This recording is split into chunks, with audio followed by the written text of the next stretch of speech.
Hi, and welcome to In the Cosm. I'm your host, Canadian speculative fiction author Kat Gordon. I've started this podcast so I can chat with authors and other creatives I simply fangirl over. I hope you enjoy diving into my microcosm and feel inspired to seek out the works of these amazing humans. Hi, I'm Kat Gordon, and today I'm thrilled to be chatting with Canadian speculative fiction author, painter, and photographer Stephen Graham King. Stephen is the author of the nonfiction work Just Breathe, My Journey Through Cancer and Back, and the space opera series The Maverick Heart Cycle, which began with Soul's Blood, then Gatecrasher, and A Congress of Ships. The latest in the series, Ghostlight Burn, will be published later this year by Renaissance Press. He is also a contributing blogger on the Spoonie Authors Network and has appeared in world-building panels at CanCon and RenVCon. Welcome, Stephen! Hello, it's so nice to be here. It's lovely to have you here, and thank you for agreeing to do this. I am a fangirl of yours. I will take that, happily. So it's great to have you in my Cosm, and for people in the audience, Stephen and I chat regularly. We have a mutual fondness of space opera and probably also drag queens. But for the purpose of this podcast, we're going to focus on space opera. And Stephen, what about space opera as a genre really appeals to you? Well, it's interesting. I realized fairly recently that one of my earliest memories is being 3 years old and sitting on the living room floor with my two closest sisters in age and watching first run Star Trek. And then later on, when it came on afternoon syndication, it was on right when I got home from school. So I would watch it every day. And I think space opera for me hits this perfect sweet spot because I developed very early this fondness for just the trappings of it, like spaceships and lasers and aliens and different planets and different cultures. I loved all of that. But I find space opera has some adventure to it, and it has this sort of like grand sweeping kind of feel to it if it's done right. And while I love hard science fiction, I've also found that sometimes hard science fiction loses track of character and subtleties of world, and it's focused so much on the details of the science, which can be fascinating. But I find that space opera, when done right, will give you an insight into who the people are and what is going on in this big sweeping adventure. And I like that sort of unapologetic heroism about it, that it's aspirational, I think, in that it's people who, for whatever reason, are seeking to do the right thing. Yes, exactly. Yeah. So I think that's kind of the trappings, the humanity, the adventure of it, that sort of positive, hopeful, forward-looking type of thing that isn't so concerned with being rooted in science that it can lose track of all of those grander, bigger themes. And it's interesting because this leads beautifully into my next question. So, as you know, I'm a massive fan of Maverick Heart Cycle, and there's actually not many authors that I follow their work. Like, I just can't wait till the next book comes out. So it's a very big compliment to you that I'm always waiting for the next Maverick Heart Cycle to come out. So yes, I started with Soul's Blood and I was hooked. I've always felt that your proficiency at world building is the thing that hit me really hard about your work. I'm blown away by it. Your books aren't merely technical manuals, even though you do think a lot about the technology. And in Soul's Blood, you had this organic society versus this techno wonder world, but you also crafted characters that we all relate to. And you kind of touched upon this, and I just wanted to ask again, is crafting the personalities just as important to you as the technology and the other aspects of world building? Very much so. Writing for me has always been distilled down to three things. Who are they? what happens to them, and how does it affect them. Mm-hmm. And those three things, sort of, world building is kind of in each of those steps, because it's about who they are, is about the world they inhabit and how it affects them and how it shapes their lives. But it's also about the things that happen to them, and it's also about the culture that they're in and how they react. So there's this sort of sense of, like you said, that I want the people to be relatable. I want them to be at least somewhat aspirational, because they always very much reflect my desire to be able to do all of those adventurous things and sweep in and right the wrongs, whether it's you're on the side of the law or not, you're doing what's right.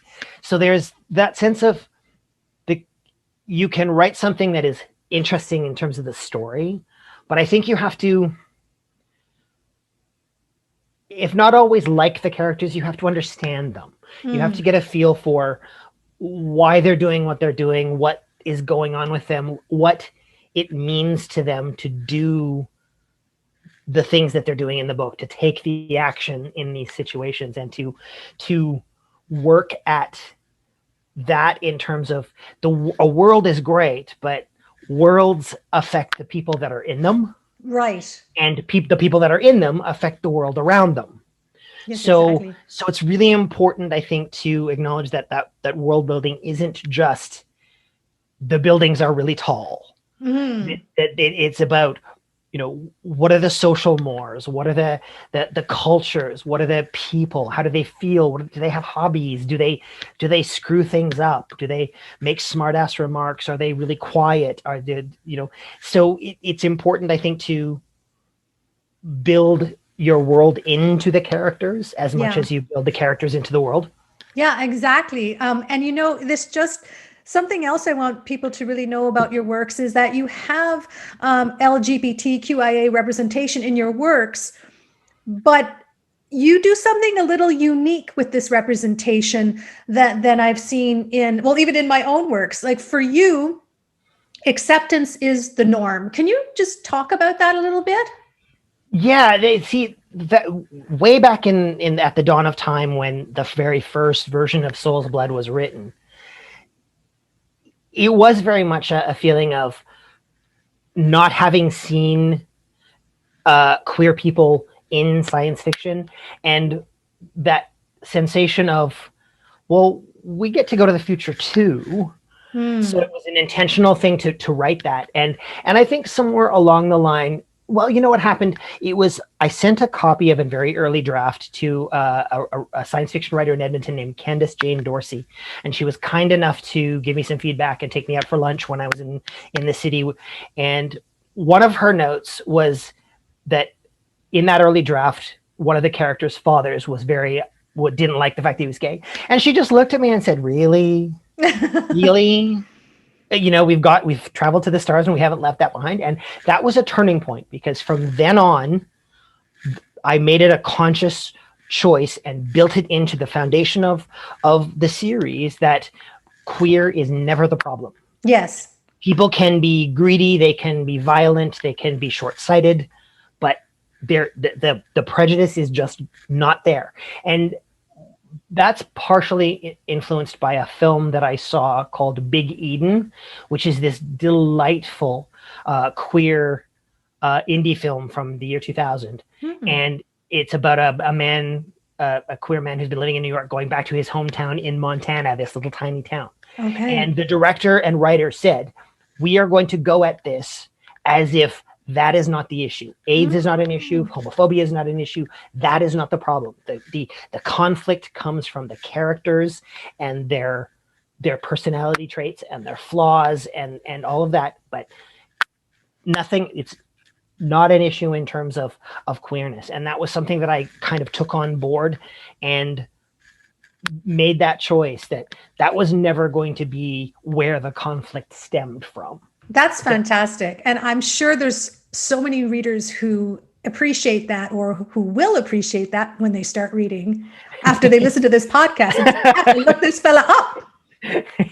One more question that I want to ask you regarding world building. We were just talking before this started that I kind of accidentally roped you into a panel about accessibility and world building, and you've started to integrate that more into the Maverick Heart Cycle. I'm especially seeing disability representation even stronger in your upcoming Ghostlight Burn. So again, is that something that you find is important to the narrative? It is. And like a lot of choices that I've made in the novels, sometimes they're not the initial choice, but there's something that I realize afterwards. And with Ghostlight Burn, what had happened was I did something awful to a character in a Congress of Ships, and had a nice technological hand wavy, hey, we can fix this medically because our technology is so great, and wrote the first draft of Ghostlight Burn as if that was it.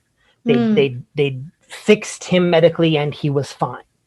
And it was one of those things that came to me later on, and that sort of as I was looking at it again, that there was an opportunity there, partially because I deal with some recurrent pain issues myself due to, extensive surgeries many years ago, that it would be more interesting if they saved him and they gave him his limbs back, but that wasn't perfect. Yeah. That there was still some recurrent issues, because that was it's kind of an extension of what I've experienced myself, in that I got my life and I got my leg, but I'm still not perfect. There's still, the technology could do so much, but not everything. And I thought that was an interesting thing to go into. And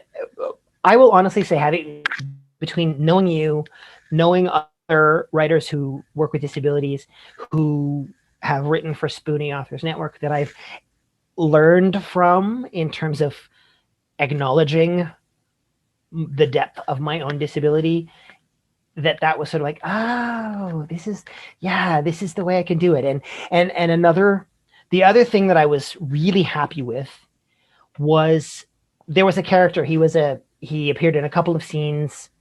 He wasn't major, but I had been at a panel at CanCon, and one of the panelists was deaf and was talking about, not seeing that represented and not seeing assistive technology.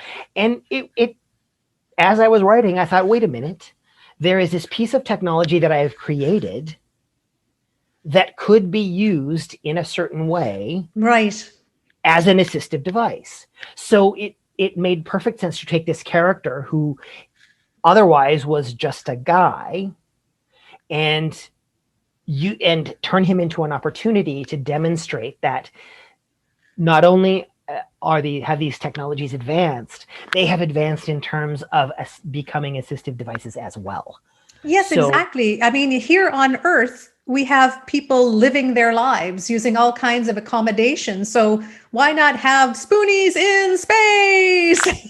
Exactly. Yeah. And there's a character in what is eventually going to be the next book who uses a power chair. And so I spoke to someone who is a power chair user and said, look, this is what I'm thinking of doing. And got some feedback to go, okay, yeah, you're right. It's the character is a character, not a disabled character, not a power chair using character. The character is a character.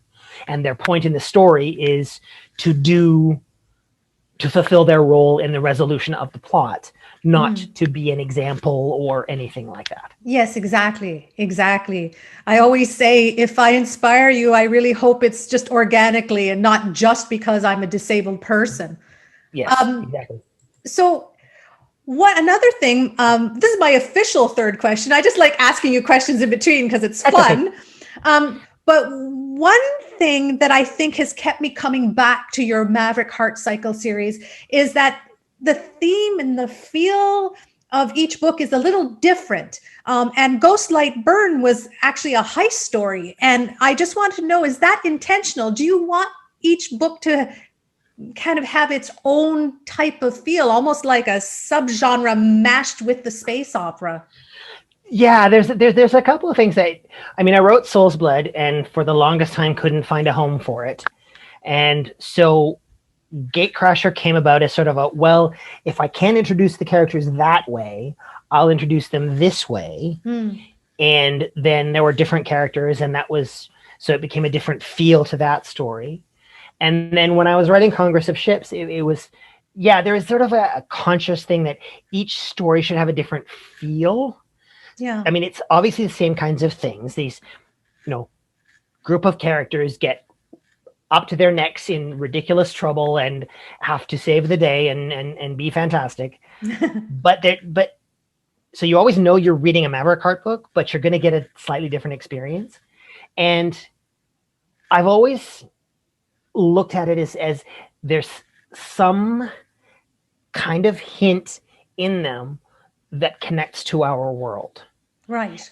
Because in Soul's Blood, it was a very, very, very, very, very science fictional future version of something like the Middle East conflict, where two cultures are so different and have such strong rooted reasons to not trust each other and dislike each other, that resolving the conflict is difficult. Then Gatecrasher was kind of about corporate greed, what an evil corporation would do to maintain their position.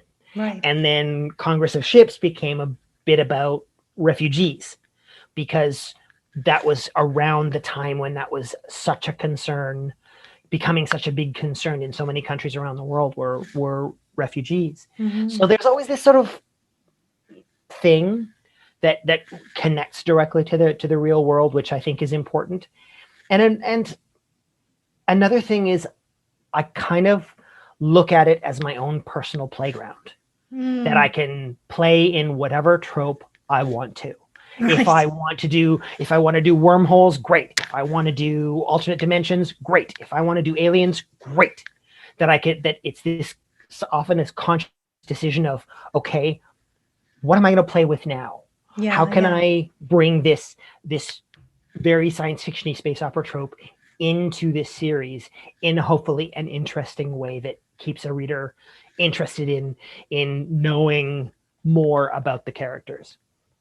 And what are the tropes that you love? Oh, so many. Found family is a big one for me, and that's very significant in these books because that's what they are. I don't know. I don't honestly know how to answer that because there are so many, and I see things that I just think, oh, that would be cool. I want to play in that playground now. So the aliens kind of, they came in a way that felt like, yeah, this is what I want to do. And the alternate dimensions was because I really wanted to bring characters from a different story in and connect them together. So there's so many things like technology and the change that happens and how people deal with relationships. Like everybody in these books has complicated relationships because I have always had complicated relationships. A little bit of own voice stuff there. Very much so. So they tend to reflect something that is going on in my consciousness. And I find I tend to be kind of like a sponge, that things will just influence from wherever. One of the things that we were talking about world building when I was writing Ghostlight Burn, initially, it took place in an asteroid field. Okay. An asteroid field. Yeah. They needed rocks, they needed metal, it was an asteroid field. But I was watching an episode of Star Wars Rebels, and there was an episode that took place in a planet that was all shattered and coming apart. And that was like, there it is. That one image that they used as just a backdrop gave me this whole other interesting way to look at that and to talk and to introduce nuances of, some of the ethical considerations of breaking apart a planet and mining it, so it made everything that little bit richer. And so many things just come from some random place that I'm watching or reading or uh you know, talking to another person. You'll go, oh, that's I gotta file that away, because that's something that can add an interesting layer underneath Yeah. it at some point. Yeah, exactly. And it's funny you mentioned Star Wars Rebels, which you totally hooked me into, like so bad that I had to make my own Sabine doll. I mean, it took like a month to make that thing in a pandemic with my crafts, whatever I had. So let's just geek out a little bit. Tell me the different kinds of series and books that you like, that you know that have. I mean, I know you love Rebels. What other things do you like? I'm I'm a diehard Star Trek and Star Wars fan. To varying degrees, there have always been, you know, incarnations that I've liked more or less and thought have been more or less successful. Mhm. But series, oh, so many. Like if it's science fiction, I will probably give it a chance. Yeah. So going back to when I was a kid, all of the Jerry Anderson things like UFO and Space 1999 and Mm. Thunderbirds, all of that. Um, Buck Rogers, Battlestar Galactica. If it was there, I would watch it. And the newer stuff I found has been excellent. So things like Firefly and The Expanse and Killjoys. There's been so much that is this sort of new kind of storytelling. And I've seen the change from things like Star Trek Next Generation, which was very much this is an episode. When the episode is over, it's forgotten. Mm. To, you know, Babylon 5, which and Deep Space Nine, which were serialized storytelling and things kept going. And then you get newer series in the 2000s where the pieces all sort of build on top of each other, Yeah. Yeah. and every episode connects in some way. And so you get individual stories that also add up to something bigger. Mhm. Um, Book wise, I was making a list. Um, I love recently the things I've loved the most have been the Becky Chambers. I'm so excited. There's a new one coming in February. Her Wayfarers series is fantastic. Mm. Tim Pratt's Axiom trilogy was great. And again, queer characters, super queer positive universe, found family, all of the things Nice. that I really really like. Um, Alex White's Salvagers trilogy. I've read two of those. Really enjoyed them. Again, found family, adventurous crew of a starship off doing cool things. Uh, Murderbot Diaries by Martha Wells. I have to read So good. that. Oh, they're amazing. I have to read that. It's the character is uh basically a cyborg that is a security drone, but at some point it figures out how to hack its own programming. Basically, it likes watching TV. So it just wants to be able to watch more TV and be left alone, do the job. And so it becomes autonomous and becomes self-aware and keeps getting in these adventures, but it's almost, you can almost kind of read it a bit like it's on the spectrum, because it kind of doesn't know how to deal with people and doesn't really want to, even though it's kind of figures that it should help them because they're in trouble, but doesn't really know how to relate to anything and doesn't know how to, you know, deal with sarcasm or humor or affection or any of that stuff. So it's interesting, and it's funny because this character is so effortlessly humorous because of this very specific perspective that it has. I just So feel like this robot and I could be really good friends. you have to watch the first like three or four are novellas, so they're short and easy to get through. And it's Nice. only when you get to the later ones that there's a full length novel, and I think that's another one that's coming. There's a new one in February or March coming as well. I was when I was interviewing Jameson Wolfe, because I've had a hard time concentrating on reading because of the pandemic and gestures and everything. We were talking about how like novels are great, but short works are also great as well. And it sounds like even what you're saying by this series, right? I mean, are there other shorter works, novellas that you also like? I, I you know, I don't. I don't tend to think about it. It's the work that attracts me, not necessarily the length. Hmm. I have reading has been one of the things that I've been using to cope with the Yeah. last year. I read a ton of things because I still had the focus to do it. Yeah. And I made the point of arranging so that I had time. So I set aside time in my day to do it. Hmm. Um, so yeah, I tend not to do shorter things. Novellas, yes. Um, I've read a couple by Aliette de Bodard, Okay. the Tea Master and the Detective. They're all sort of in this. It's this very specific. Like I think she's French and Vietnamese is her Okay. heritage. So the world is very inflected with Asian cultural touchstones in this futuristic type of narrative, and they're great. And they're the ones I have read have been novella length, so Nice. they've been shorter and really interesting because they are very specific in terms of how they're written and what they're written about.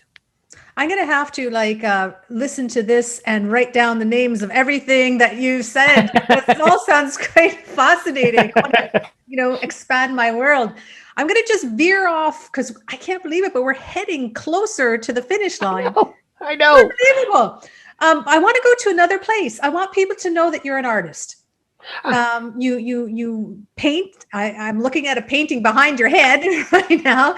I loved your painting of the classic Wonder Woman. But one of the things that you were doing before the pandemic was your photography. You do a lot of black and white photography or photos that are predominantly grayscale, but maybe with a hint of color. mhm. And what about photography appeals to you? Why is that medium hit you? Well, it started one day when I realized that I was carrying around my phone in my pocket, which had a really amazing camera in it.